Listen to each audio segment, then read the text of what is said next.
warahmatullahi wabarakatuh. Alhamdulillahilladzi ja'ala al-laila wan-nahara khilfatan liman arada an yadhakkara wa arada shukura. Ashhadu an la ilaha illallah wa ashhadu anna Muhammadan abduhu wa rasuluh. Qala Allah Subhanahu wa ta'ala fil Qur'anil Karim, bismillahirrahmanirrahim. Wa rabbi adkhilni mudkhala sidqin wa akhrijni mukhraja sidqin waj'alni min ladunka sultanan nasira. Sadaqallahul azim. Bapak, Ibu, orang tua kami yang dimuliakan Allah, kaum muslimin dan muslimat, sidang jamaah Masjid Al-Mukarramah yang dimuliakan Allah Subhanahu wa taala. Alhamdulillah, pada pagi yang mulia ini kita dengan rahmat dan hidayah dari Allah Subhanahu wa taala dapat melangkahkan kaki kita ke rumah Allah yang mulia ini dengan mudah dan nyaman, sehingga kita bisa melaksanakan salat subuh berjamaah. Marilah kita senantiasa berdoa kepada Allah Subhanahu wa taala, semoga amal yang kita ini diterima di sisinya. Amin ya rabbal alamin. Salawat salam kepada Nabi kita Muhammad sallallahu alaihi wasallam. Allahumma shalli ala sayyidina Muhammad wa ala ali sayyidina Muhammad. Bapak Ibu yang kami muliakan, kajian kita bersama kitab Maqam Minhajul Qasidin karangan yang lebih mudah disebut Ibnu Qudamah. Kita membahas kemarin tentang rubuk, itu bagian daripada al-muhlikat, sesuatu yang menghancurkan atau membinasakan. Pada pagi ini kita akan masuk suatu fasal disebut dengan fi madakhili iblis fi qalbil insan, yaitu pintu-pintu iblis untuk masuk ke dalam hati manusia. Kajian ini cukup panjang Bapak Ibu yang kami muliakan, tapi ini berkaitan dengan bahwa kita dihadapkan dengan musuh yang tidak nyata, yaitu iblis. Karena ketika Nabi Adam diciptakan Allah, maka Allah perintahkan kepada malaikat untuk bersujud kepada Adam. Tapi iblis tidak bersujud waktu itu. Pasalnya tidak iblis, mereka sujud semuanya kecuali iblis. Kemudian Allah melaknat iblis ini sampai Allah mau membuat mereka tidak punya harga diri lagi. Tapi iblis waktu itu minta kepada Allah agar diberi waktu sampai hari kiamat. Maka diberilah waktu, dan waktu ini yang disebut dengan iblis akan menggoda anak Adam, baik dari depan, belakang, samping kanan, samping kiri. Maka posisi ini Bapak Ibu yang kami muliakan, hal yang sangat berat terhadap diri kita adalah hati kita ini ada pintu-pintunya. Maka di sini dimulai dengan i'lam annal qalba bi asli fitratihi qabilul hidayah, qabilul huda, wa bima wudi'a fihi min as-sahwatil hawa ma'ilun anzalika wa tatar fihi baina junday malaikat wasyayatin da'in ila ayun fatihal qalbu li ahadima wa yatamakkan wa yastautin wa yakunu ijtiyadus sadiq ikhtilasan kama qala ta'ala min syarri waswasil khannas. Bapak yang kami muliakan, di kalimat ini kata i'lam, ketahuilah sesungguhnya hati pada dasarnya secara dasar fitrah qabilul huda. Hati ini secara fitrah akan menerima hidayah, indra akan menerima petunjuk, maka dia akan melihat kebaikan, dia mudah untuk menerima. Tapi ketika melihat kemungkaran, hati ini sebenarnya dia akan cepat menolak. Tapi apa dikatakan wa bima wudi'a fihi min as-sahwal hawa, ketika diletakkan dalamnya, dalam diri manusia itu syahwat dan hawa. Maka di sini ada dua kata dalam bahasa as-sahwat wal hawa. As-sahwat itu diterjemahkan syahwat, al-hawa itu hawa. Maka ada kan hawa nafsu. Hawa nafsu itu gabungan dengan syahwat dan hawa. Tapi semua Bapak Ibu yang kami muliakan, ketika kita kaji secara bahasa, syahwat itu adalah muncul dari sebuah perasaan dalam diri kita, sedangkan hawa itu akan muncul dari dalam. Maka ada namanya dorongan dari luar, ada dorongan dari dalam. Dorongan dari luar ini ada yang didorong dari dalam, dia melakukan sebuah perbuatan maksiat. Ada dorongan dari luar, kemudian luar ini mempengaruhi dalam sehingga dia melakukan. Maka ketika di dalam diri kita ada syahwat dan hawa nafsu, Bapak Ibu yang kami muliakan, maka ma'ilun azalika, maka hati itu bisa juga cenderung kepada yang lain, tidak akan pergi kepada hidayah, petunjuk Allah SWT. Maka ketika hati ini dihadapkan dengan sesuatu di hadapannya, maka dia akan berhadapan, ini sebuah petunjuk kebenaran, dan ini sebuah kesenangan duniawi yang dihiasi oleh hawa nafsu, maka dia cenderung sana. Maka dikatakan oleh Muqaddamah dalam mengambil dari pendapat dalam kitab Al-Ghazali Ihya Ulumuddin, dikatakan wa tatarudu bihi jundail malaikat wasyayatin. Jadi artinya apa? Hati ini akan berada antara jundai. Jundai itu jundud, tentara malaikat dan setan. Sebenarnya bahasa kita adalah hati ini antara pengaruh malaikat dan pengaruh setan. Di sana ada malaikat, di sana ada setan. Malaikat adalah kebaikan-kebaikan, di sana ada keburukan-keburukan. Daim senantiasa dihadapkan demikian. Maka ketika ada orang menggambarkan, ketika ada bisikan baik sebelah kanan, ada bisikan buruk sebelah kiri, maka yang baik ini diidentikan dengan malaikat, yang buruk itu diidentikan dengan setan. Sampai apa? Ila ayan fatihal qalbil arif, sampai hati kita ini terbuka kepada salah satu keduanya. Dia mengikuti bisikan setan, dia mengikuti bisikan malaikat. Satu sisi apakah mengikuti bisikan setan? Maka dikatakan apa? Hati ini ketika berada pada dua ini, dia bisa nyaman. Maka kadang dikatakan nyaman, tenang, dia melakukan perbuatan maksiat kok nyaman. Kenapa? Setan sudah duduk padanya. Orang melakukan kebaikan nyaman, karena sebenarnya pada hakikat kebaikan itu dengan identik dengan malaikat sudah duduk padanya. Maka ketika duduk padanya, Bapak Ibu yang kami muliakan, dia akan terpilahlah ini, apakah ke kanan atau ke kiri. Maka Allah mengatakan, kama qala ta'ala min syarril waswasil khannas, dari bisikan al-khannas. Kata khannas ini sebenarnya identik dengan Bapak Ibu yang kami muliakan, setan itu sendiri, iblis itu sendiri. Tapi iblis itu sebenarnya akan menjadi khannas. Khannas itu artinya akan menjadi lemah. Maka dikatakan dengan kalimat wa huwa alladzi idza dzakara khannas. Ketika manusia itu berzikir mengingat Allah, khannas, dia akan lemah. Wa idza waqal al-ghaflah al-basar. Maka ketika manusia itu lalai, maka iblis tersebut akan kuat, setan itu akan kuat. Jadi Bapak Ibu yang kami muliakan, ada pesan yang disampaikan dalam tulisan ini adalah bahwa ketika kita berzikir dengan zikrullah, ketika kita berzikir, maka zikir itu akan melemahkan godaan bisikan.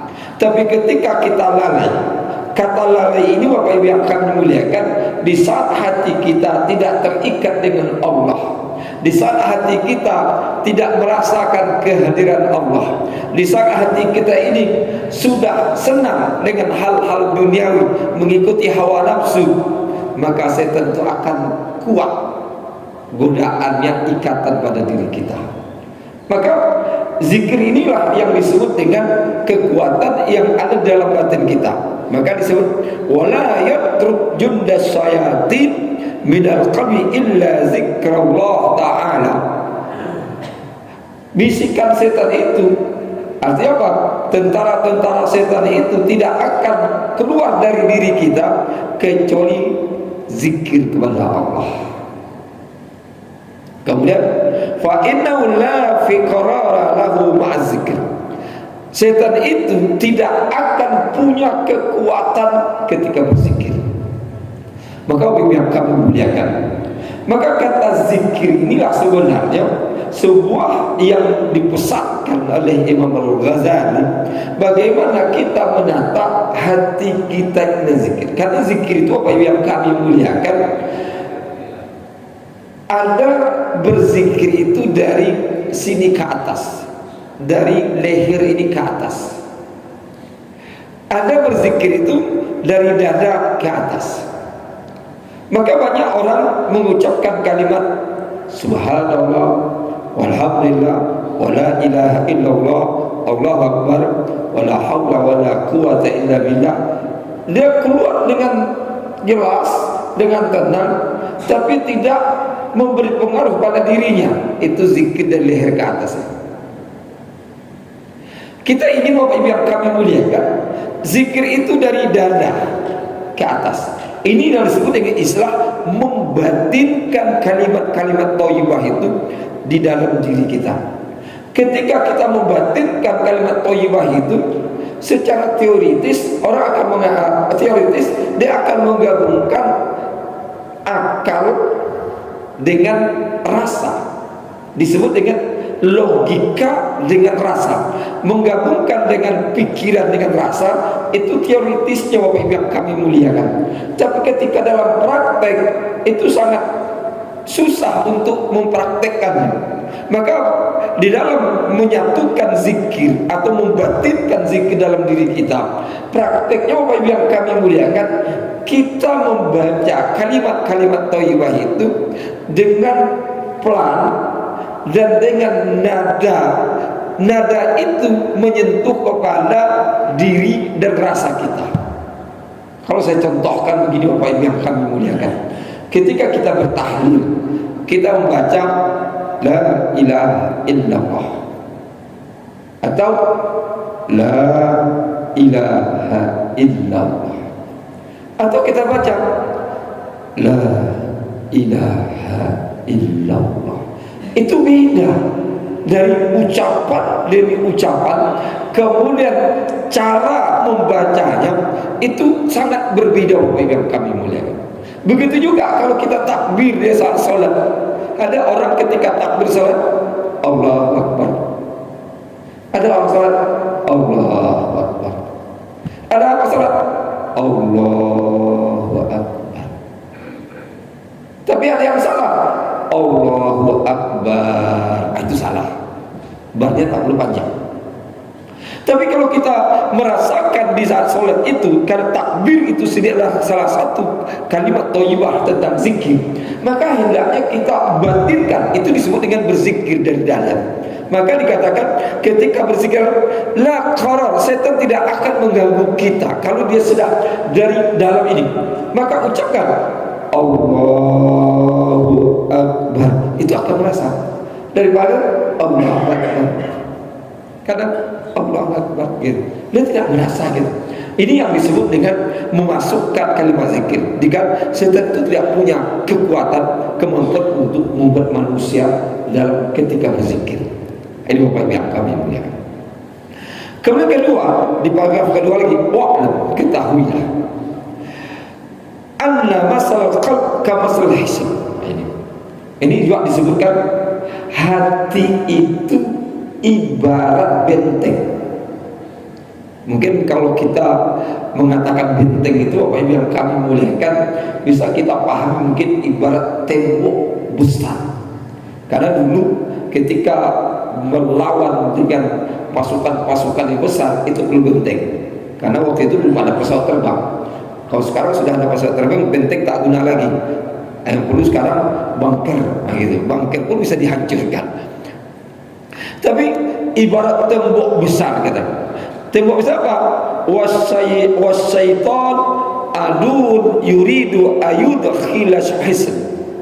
Disebutkan setan itu musuh yang ingin masuk ke dalam benteng. Jadi maka Bapak Ibu yang kami muliakan, hati itulah sebenarnya benteng kita. Dia akan masuk ini. Dia tidak akan masuk tidak memasuki mata kita hidup, tapi dia ke hati kita. Wa yamliku yastawla alaihi. Jadi kalau setan itu masuk ke dalam benteng, dia akan menguasai, akan memiliki. Maka dikatakan di sini, wala yumkinu hifzul hisni illa biharasati abwabih. Tidak mungkin kita menjaga benteng itu kecuali kita jaga pintu-pintunya.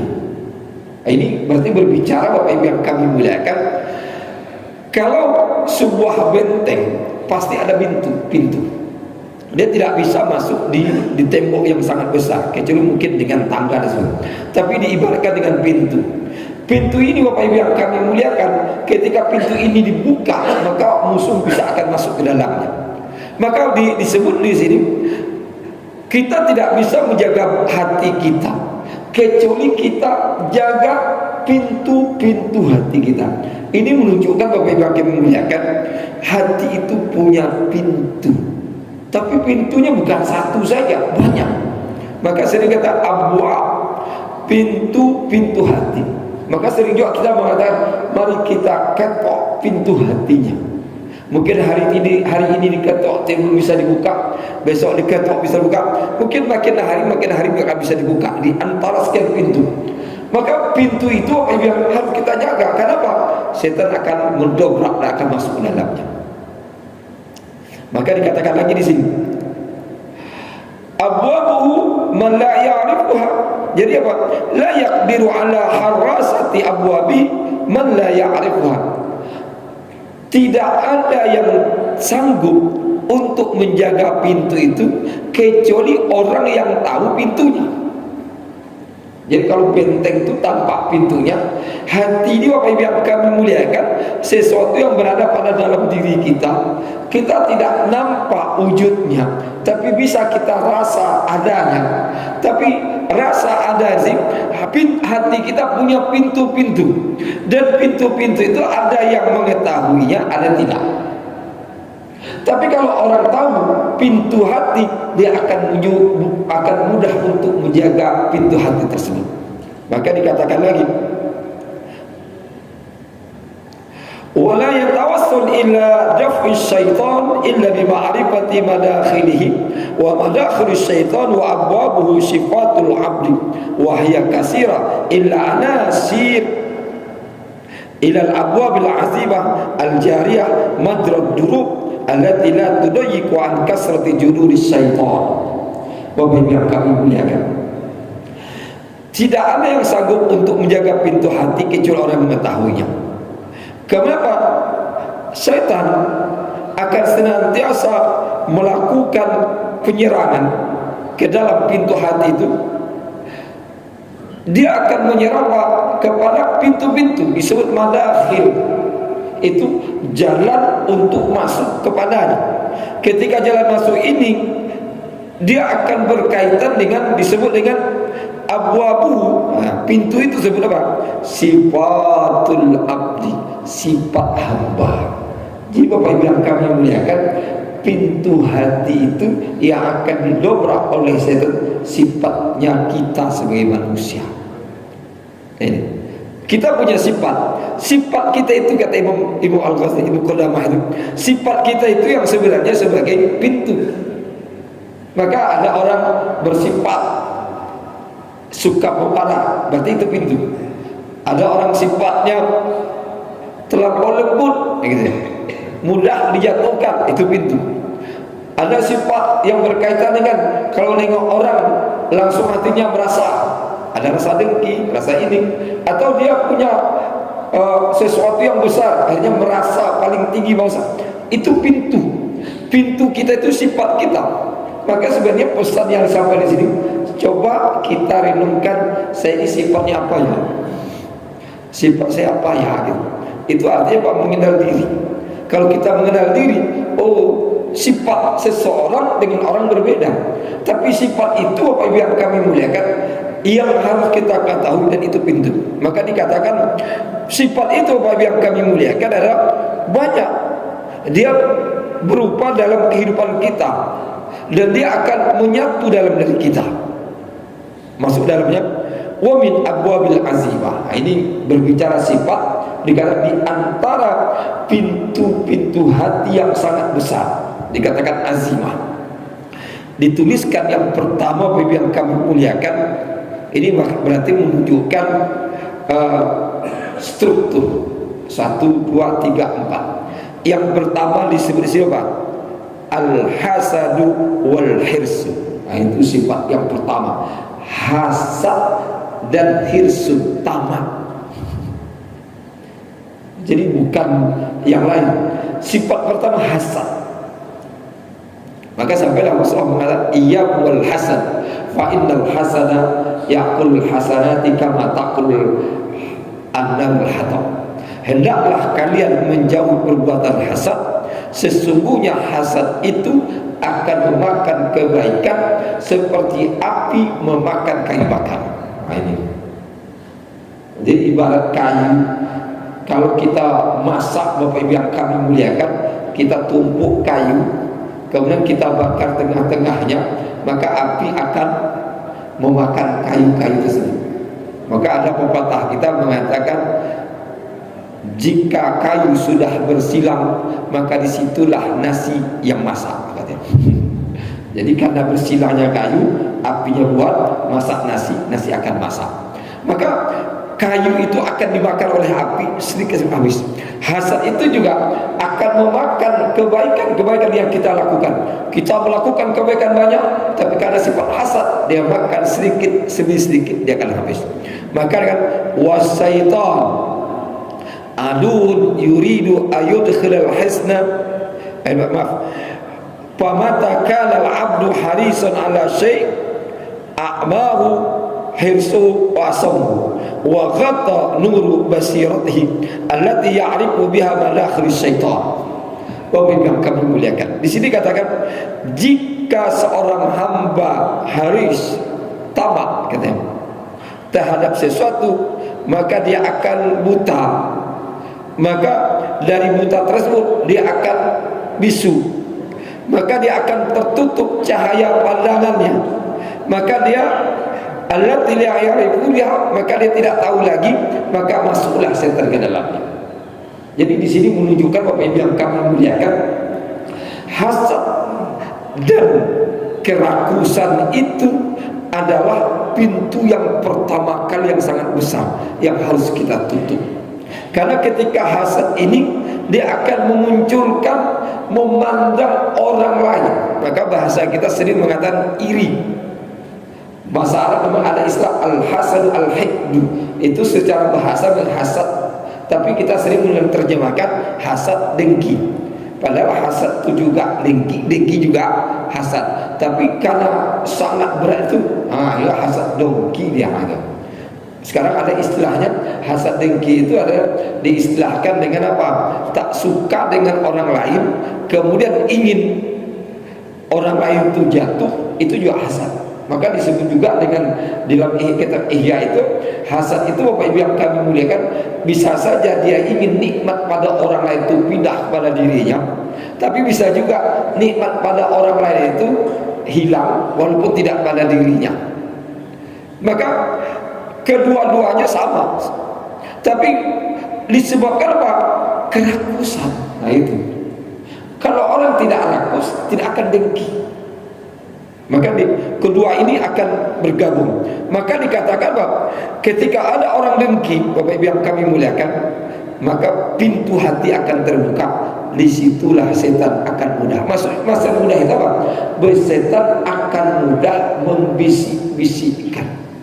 Maka kadang-kadang ada orang yang sifat hasad itu sepertinya dia tahu informasi orang yang didengkinya.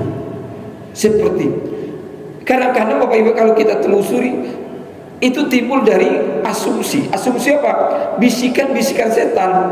Bisikan setan itu menyampaikan realitas, walaupun dia tidak nampak secara mata, tapi kok karena bisikan tadi seperti tahu secara langsung. Hanya apa? ketika dia cerita kepada orang lain itu mengatakan, ya, kan betul itu dalam pikiran saya, kan betul itu dalam asumsi saya, kan betul itu, kan betul, padahal dia tak pernah lihat. Itulah bisikan itu Bapak Ibu yang kami muliakan. Kemudian lagi, yang pintu kedua dikatakan, wa min abwabil azimah, dari pintu kedua katanya al-ghadab wal sawah wal jiddah. Ini dimulai dengan marah. Ghadab, marah, kemudian ada syahwat, ada di dalam dirinya tidak puas dengan sesuatu, ingin kuat menggapai. Jiddah itu kesungguh-sungguhan. Jadi Bapak Ibu yang kami muliakan, intinya adalah ghadab, marah. Maka dalam sebuah hadis itu, ketika ada sahabat itu datang kepada Rasulullah, dia hanya, ya Rasulullah, coba nasihati saya. Rasulullah hanya mengatakan, la tabdab, jangan marah. Jadi marah ini Bapak Ibu yang kami muliakan, kadang secara akal kalau kita lihat, ada orang itu tersinggung dengan kata-kata, marah. Tapi ada orang tak dengan kata-kata, dengan isyarat, dengan gerak saja itu udah masuk dalam hatinya, itu marah dia. Tapi ada orang mau gerak, dia mau kata-kata, dia mau apapun tak pernah marah. Berarti dia sudah sampai pada tingkat bisa meredam daripada dirinya. Marah ini Bapak Ibu yang kami muliakan, dikatakan ada syahwat yang memunculkan apa? Gejala luar itu memunculkan kepada diri kita sesuatu yang kita pikirkan, sehingga timbul di dalam diri kita hal langsung, kalau bahasa naik itu, naik tensinya, naik darah. Tensi ini bukan darah, tensi mungkin bisa saja 120, tapi ketika dia menanggapi dengan emosional, maka disitulah yang muncul. Maka ada istilahnya kecerdasan emosional. Orang yang cerdas bisa menahan marahnya. Maka Bapak yang kami muliakan, sehingga da'u ju'dil akil. Jadi artinya akal itu akan lemah ketika seorang itu marah. Maka sering dikatakan hilang akalnya. Maka di dalam suami istri kadang-kadang timbul Bapak Ibu yang kami, suami istri, kok suami cepat marah gitu, padahal kecil, biasa, kalau diredam biasa. Tapi kenapa? Akalnya sudah lemah. Ketika akal lemah, maka bicaranya akan keluar tanpa dia sadari. Maka ada nama siddatul ghadab. Ketika marah yang sangat tinggi, orang ngomong itu mencerocos gitu. Kenapa?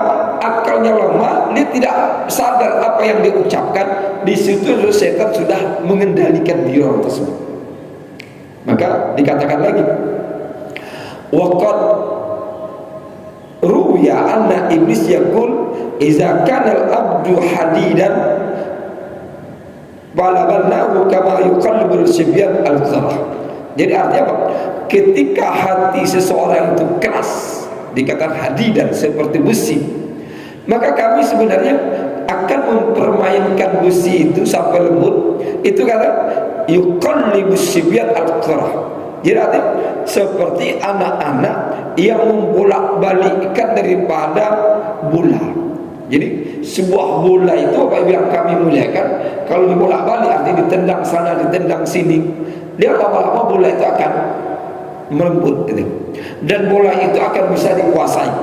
Hati ini juga ketika dia keras itu apa yang kami muliakan, dengan sebuah kemarahan, dengan munculnya emosional, itu setan akan mudah mau menendangnya. Maka ditendang ke sini masuk, ditendang ke sini masuk. Padahal marahnya kadang-kadang Bapak Ibu yang kami muliakan karena istri lambat masak saja. Tapi karena ditendang-tendang, diingat-ingatnya masa dulu. Diingat-ingat masa dulu. Masa dulu pun bukan setahun, 2 tahun, 10 tahun yang lalu gitu kan. Diingat-ingatlah, dikaitkan dengan anak gitu kan. Dikaitkan dengan mertua, dikaitkan, itu ditendang itu. Tapi ketika orang bisa menahan emosional yang menjaga, maka dia kata, oh ini saja. Harus dipahami, oh istri lambat masak, mungkin dia sakit, kan gitu. Mungkin tadi dia tertidur, mungkin tadi dia ya sibuk main handphone gitu kan, tak perlu dimarahi gitu. Atau sibuk dia tadi apa? Ya streaming, lambat masak. Ini karena istri streaming lambat masak, ambil handphone, dia ditumpangnya pecah. Udah pecah handphone, baru nyesal. Harganya 3 juta itu kan. Kenapa? Setan itu apa yang kami muliakan sudah. Itu. Jadi artinya pintu yang kedua yang setan itu mudah untuk merusak hati kita adalah ketika kita marah. Kemudian kata wa min abwabihi. Nah, ini yang ketiga, hubbut tazyin fil manzil wasiyab wal asas. Nah, ini yang ketiga pintu apa yang kami mulakan, suka menghiasi. Suka berhias. Tazyin itu menghias apa? Menghias rumah, menghias baju, menghias perabot-perabot. Kalau bahasa kita ini suka yang indah-indah tapi dihiasi. Udah cukup gitu, ditambah lagi. Nah, itu. Kadang-kadang Pak, rumahnya sudah bagus, cat, dicat lagi masih kurang. Di rumah tersebut sudah bagus tempat kursinya, pintu, tambah lagi bunga ini, kurang lagi, tambah foto sini, foto, sehingga Pak, semua ini ada foto. Itu ternyata Pak, itu akan masuk ke dalam diri kita. Maka kalau dalam diri kita, kalau orang suka menghias diri, itu biasanya kan kurang pede. Apa kurang ya? Itu kan, ya Bu kan, ibu kan, apa kurang ya? Kadang-kadang sampai tak kurang tuh, bau ini katanya. Oke, tapi apa kurang ya? Sehingga apa kalau dia serba kurang, setan akan mudah itu. Ini disebut dengan ketika orang sudah suka menghias, itu suka ini, tapi menghias boleh. Dalam ilmu estetika itu keindahan itu boleh, tapi yang tak boleh itu keindahan yang berlebihan. Kadang-kadang kita tengok kalau yang kami muliakan masjid itu seperti masjid kita kan dia dihias, kan sederhana. Tapi ada orang sudah begini, hampir seluruh dindingnya dikasih kaligrafi. Jadi kadang-kadang mubazir ya, gitu kan. Padahal uang semuanya ini kaligrafi semuanya kan mubazir nih. Apakah tidak baik kita kasih pada anak yatim, kepada orang duafa? Tapi kalau kita buat ini kan sederhana seperti ini cukup. Tapi kadang-kadang ada seluruh sampai ke bawah. Kadang-kadang ya Allah banyak duit ini gitu. Itu apa? Ketika sudah masuk itu apa yang kami muliakan akhirnya apa? Menghamburkan itu, menghamburkan. Padahal Bapak Ibu, setan itu di situ yang disebut apa? Yang lihat fala yazalu yad'u ila imaratid dar wa tazidu sukufiha wa haitaniha wa tazidu bisyaq wal asas fa yakhsuru insan tulu umri fi zalik. Jadi dikatakan orang yang suka menghias, maka dia akan senantiasa menghias rumahnya, menghias dirinya, menghias dindingnya, menghias bajunya, menghias perabotnya, sampai dia rupaya surul insan tula umri. Maka Pak, sepanjang hidupnya dia akan melakukan itu, maka dia akan rugi. Allah Akbar. Jadi Bapak Ibu yang kami muliakan, boleh keindahan, tapi jangan selalu dibuat itu. Akhirnya apa?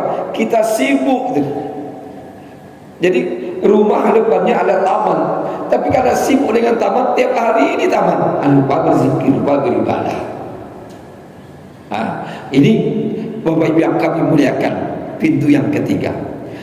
Pintu yang keempat, wa min abwabi, disebut as-sabr. Sabr itu adalah kenyang. Jadi kalau kelompok kenyang Bapak Ibu yang kami muliakan, itu pintu setan itu.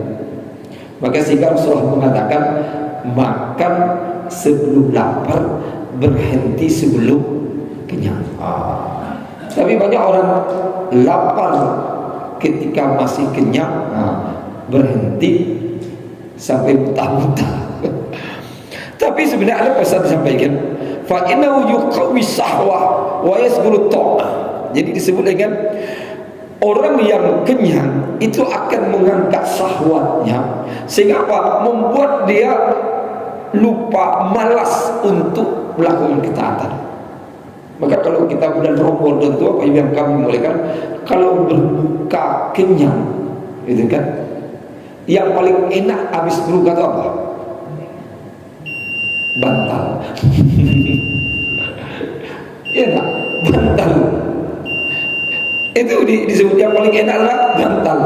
Tapi coba ketika kita bisa menahan diri berbuka itu dengan sekadarnya, dia akan beri semangat untuk sholat maghrib, sholat isya, sholat tarawih. Tapi kalau terlalu kenyang, sholat maghrib aja sudah malas, apalagi isyanya, apalagi pergi tarawihnya. Maka di sini Bapak Ibu yang kami muliakan, ketika orang tersebut kenyang, maka kenyang itu dalam Islam dibatasi dengan apa? Dengan banyak berpuasa. Sehingga sebenarnya dalam satu sisi Rasulullah pernah mengatakan sumber penyakit itu dalam perut. Wi'a itu wi'a'udda.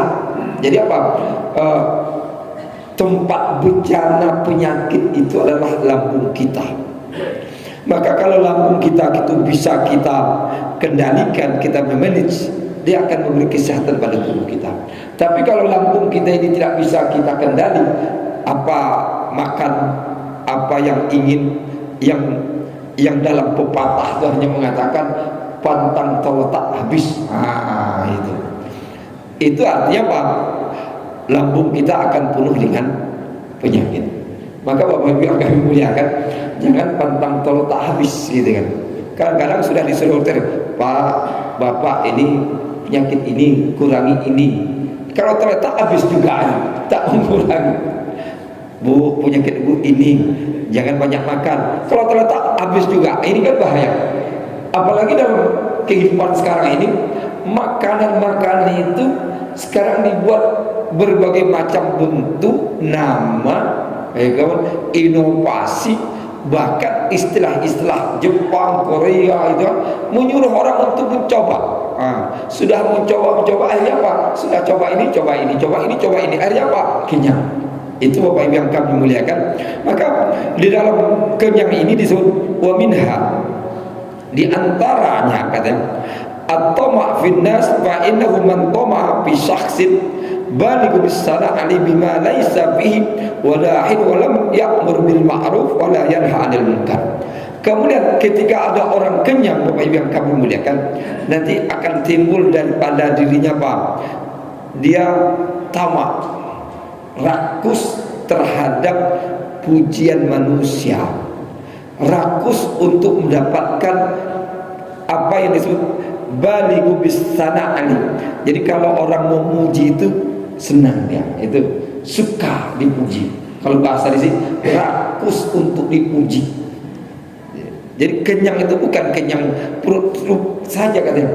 Kenyang pujian bahaya juga. Kenyang pujian, ini ada orang yang dipuji. Bapak ini dia enak dipuji. Itu rupanya bahaya Pak Bu.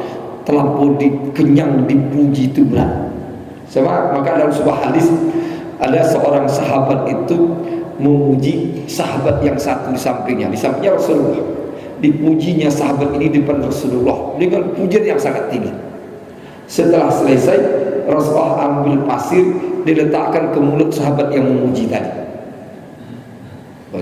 Sahabat memuji tadi, padahal dia memuji ini untuk mengambil hati Rasulullah ini dan menampakkan kawan ini bagus di depan Rasulullah. Tapi Rasulullah ambil pasir letakkan ke mulut sahabat tadi. Setelah letakkan, dia terkejut. Dia bilang, ya Rasulullah, ada apa? Maka Rasulullah mengatakan, lebih baik kamu makan pasir daripada kamu puji kawan kamu ini berlebihan. Maka Bapak Ibu yang kami muliakan, ada pesan yang disampaikan sebenarnya, kalau memuji orang, pujilah sekedarnya yang lebih. Sebab kalau berlebih, nanti takut orang yang dipuji ini terlampau kenyang dengan pujian, akhirnya dia lupa diri.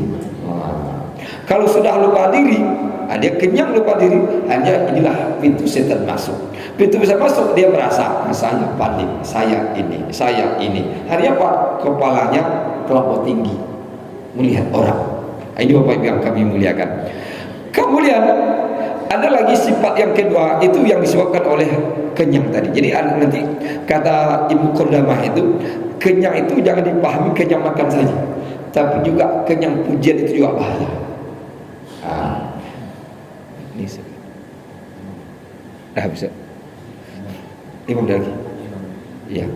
Mungkin sampai di sini aja dulu Bapak Ibu, karena sesudah ini membahas tentang al-ajalah, tentang yang disebut dengan tergesa-gesa. Mungkin sampai di sini kalau ada pertanyaan atau ada perlu kita diskusikan sampai sekarang.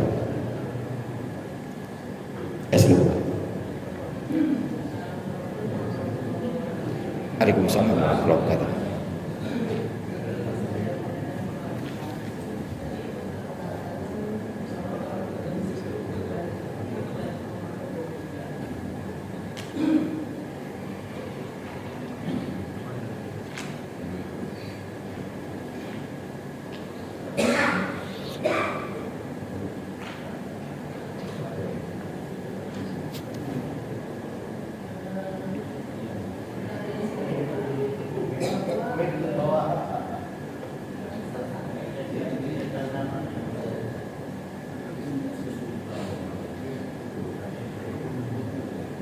Terlampau jauh mungkin.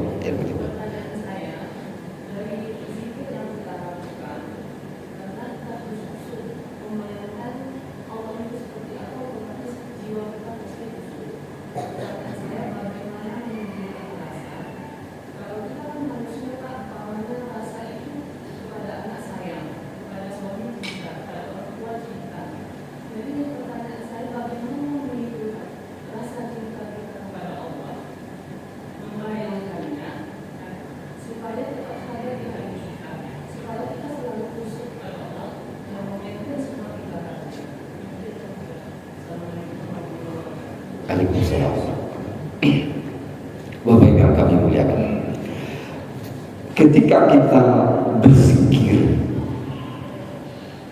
dia menggabungkan antara rasio dan rasa, pikiran kita dengan rasa dalam hati kita, menyatukan antara keduanya itu, lalu membatinkan ke dalam diri kita. Ini yang saya maksud tadi dari hati ke atas. Membatinkan ini kita memang tadi disebut dengan membayangkan. Kata membayangkan ini Bapak Ibu yang kami muliakan, di dalam batas-batas berzikir. Jadi bukan nanti kita membayangkan bagaimana zatnya Tuhan, tak bisa. Tapi saya pernah berjumpa seorang ahli tarikat, dia katanya untuk membatasi pikiran kita ini, katanya bayangkan kalimatnya, tulisannya. Jadi kalau kita baca la ilaha illallah, itu seperti mata kita pejam itu seperti kita membaca kalimat la ilaha illallah. Jadi ada tulisan la itu. Jadi la ilaha illallah itu dibayangkan. Kenapa perlu katanya?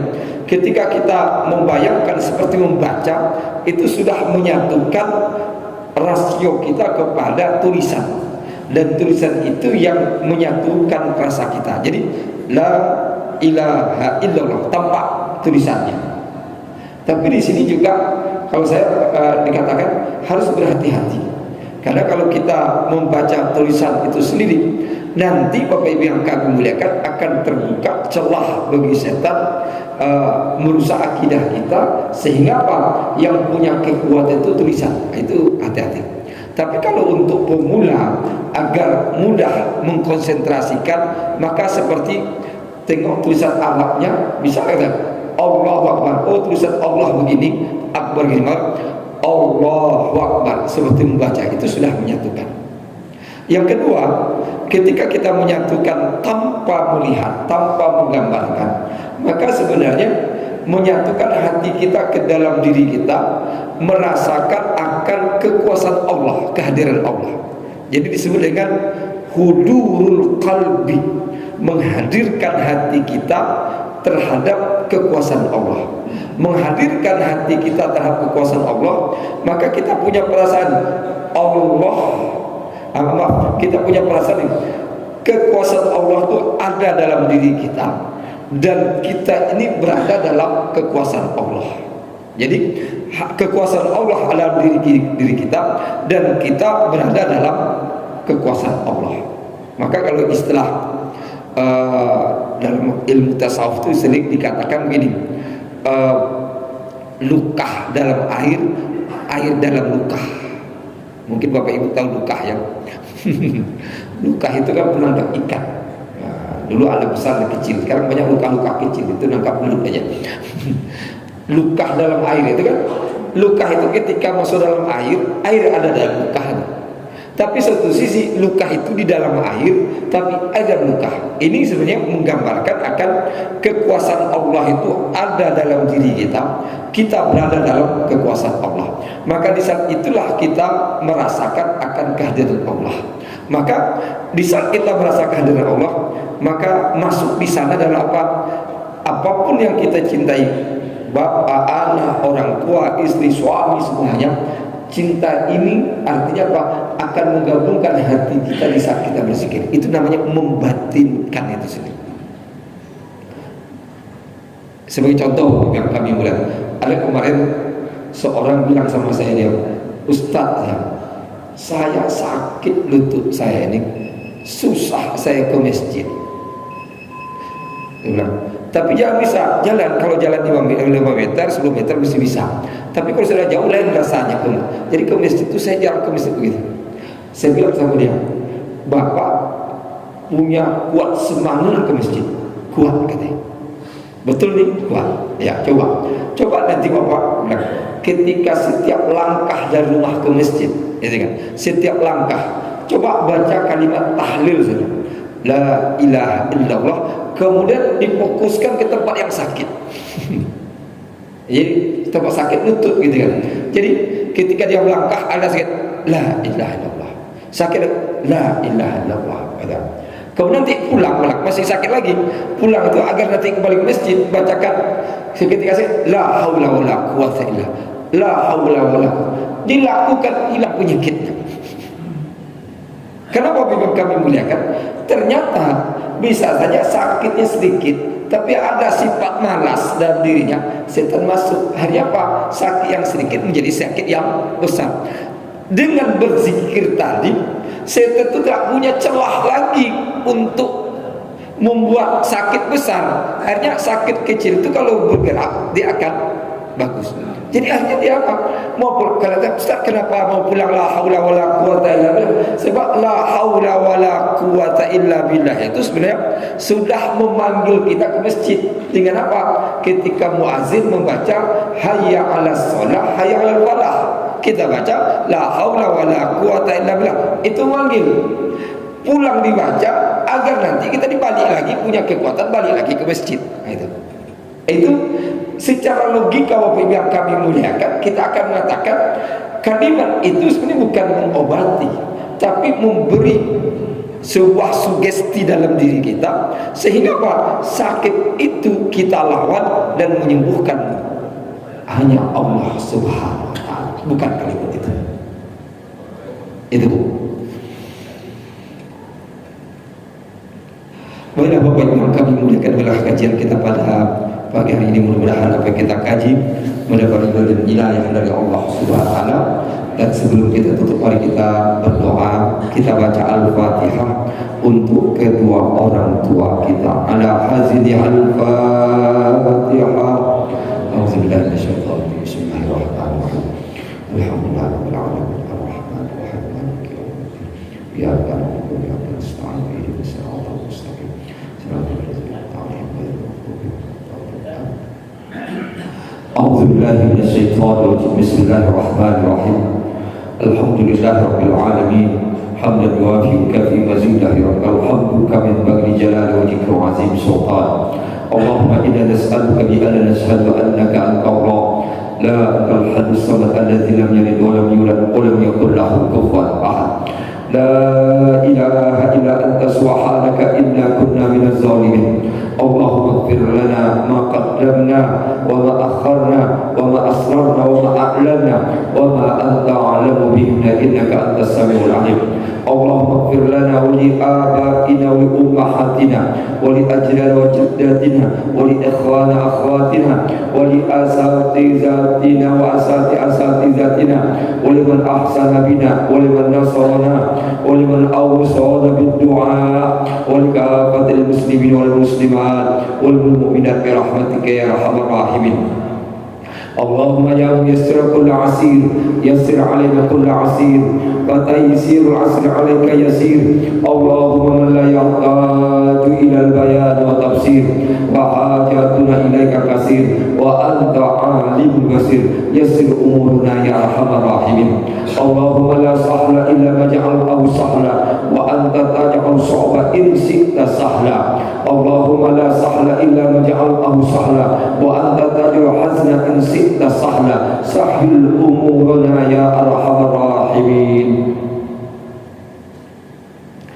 اللهم أنت الصراط باسم مرضانا صفا لا يغادر سقما يا أرحم الراحمين. ربنا هب لنا حكما والحقنا بالصالحين واجعل لنا لسان صدق في الآخرين واجعلنا من ورثة جنة النعيم. ربنا اجعلنا مقيم الصلاة ومن ذريتنا. ربنا تقبل دعاءنا ربنا تقبل دعاءنا إنك سميع الدعاء. ربنا آتنا في الدنيا حسنة وفي الآخرة حسنة وقنا عذاب النار. وآخر دعوانا الحمد لله رب العالمين. Assalamualaikum warahmatullahi wabarakatuh. Terima kasih sama-sama kita ucapkan kepada Ustaz yang telah memberikan pencerahan kepada kita semuanya. Mudah-mudahan membekas di dalam hati kita semua. Amin ya rabbal alamin. Kita tutup dengan doa kafaratul majelis. Subhanallah wa bihamdika asyhadu an la ilaha illa anta astaghfiruka wa atubu ilaik. Hadanallahu wa iyyakum ajma'in wa a'udzu bikum. Wassalamu alaikum warahmatullahi wabarakatuh.